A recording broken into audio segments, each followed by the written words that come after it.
சொல்லு. நம்ம இன்றைக்கி வந்து பானிபூரி பார்க்க போகிறோம். எப்படி செய்யலான்னு பார்க்கலாம் வாங்க.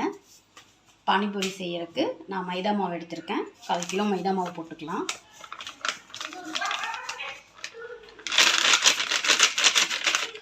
கால் கிலோ மைதாவுக்கு 1/4 கிலோ ரவை போடணும். அதே அளவு போட்டால் தான் நல்லாயிருக்கும்.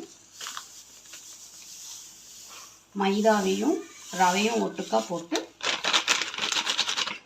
பிசைஞ்சு வச்சிடலாம். இதுக்கு நான் வந்து சர்க்கரை 1 ஸ்பூன் போடுறேன். குட்டி ஸ்பூன் தான்.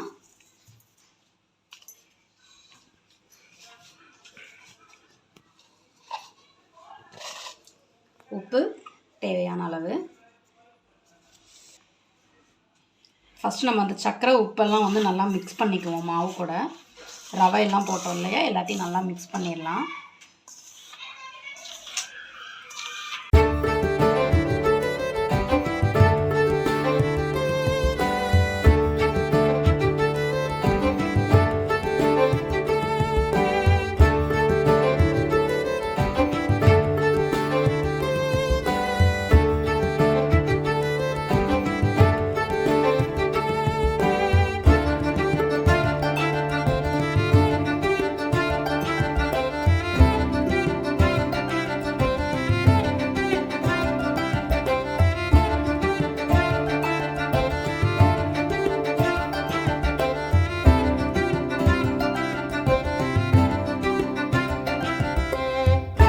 நல்லா இப்படி பிசைஞ்சு வச்சுக்கணும். இது வந்து ஒரு 3 மணி நேரம் ஊறணும். 3 மணி நேரம் ஊறினா தான் நல்லாயிருக்கும்.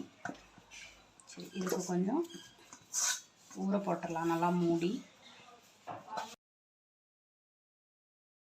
பானி தண்ணிக்கு என்னென்ன போடலான்னா, பானி தண்ணிக்கு வந்து புதினா தழை போட்டுக்கணும்.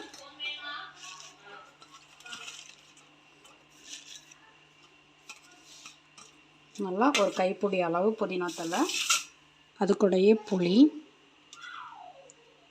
இஞ்சி இவ்வளோ பெருசு, இது குட்டி குட்டியாக கட் பண்ணி போட்டுக்குவோம்.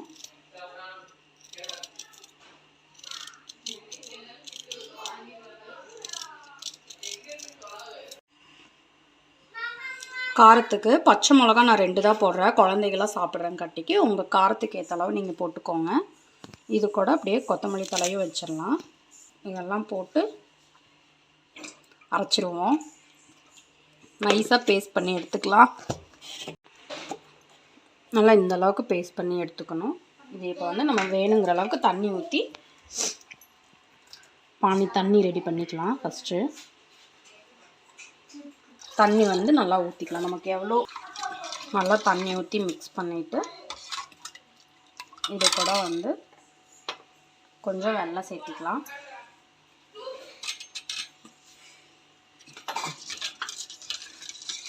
இப்போ அளவாக உப்பு போட்டுக்கலாம். உப்பு தேவையான அளவு.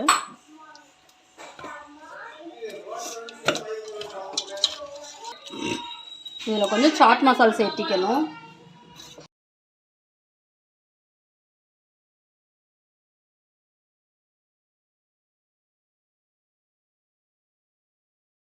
உருளைக்கிழங்கு மசாலுக்கு வந்து உருளைக்கிழங்கை பொடிச்சுக்கலாம். வச்சுட்டு இது கூட வெங்காயமும் போட்டுடலாம். அப்படியே இதுக்கு தேவையான அளவு உப்பு போட்டுக்கலாம். சாட் மசால், கொஞ்சமாக மிளகாத்தூள், அவ்வளோதான். எல்லாத்தையும் போட்டு மிக்ஸ் பண்ணிக்கலாம்.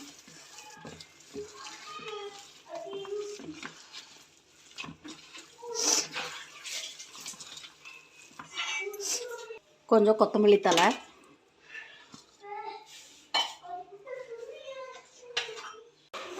நம்ம பிசைஞ்சு வச்சோம் நல்லா ஊறிடுச்சு. இப்போ எடுத்து தேய்ச்சிக்குவோம். இதுலேயே போட்டுடலாமா?